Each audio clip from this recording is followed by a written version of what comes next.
Selamat sejahtera Tuan. Saya Rizakimi bin Rosdan dari Sekolah Kebangsaan Datuk Ahmad Manaf siap sedia untuk jalankan ujian lancana keahlian. Persetiaan pengakap.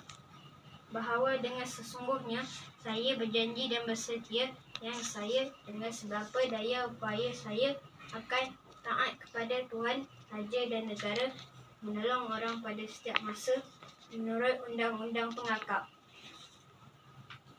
Undang-Undang Pengakap dipercayai taat, berguna, bersaudara, berbudi, kasihkan binatang, menurut perintah, sabar hati, jimat, suci fikiran, perkataan, perbuatan.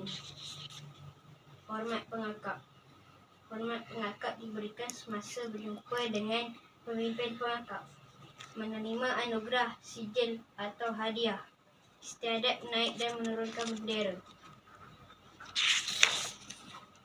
Slogan kata pengakap. Pengakap kanak-kanak, buat sehabis baik. Pengakap muda, selalu sedia. Pengakap remaja, pandang luas.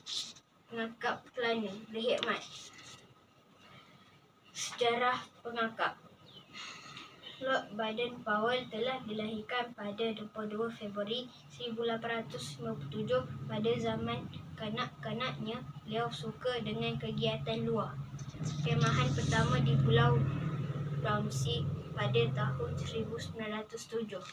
Kejayaan perkemahan ini mendorong Baden-Powell menulis buku Scouting for Boy yang menjadi rujukan pergerakan pengakap hingga ke hari ini. Sejarah pengakap di Malaysia. Selepas 2 tahun pengakap dunia ditubuhkan, seorang peneroka pengakap dari London bernama E.G. Sands telah datang ke Singapura pada tahun 1910.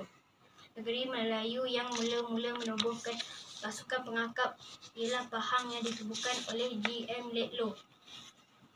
Sekian, terima kasih Tuan.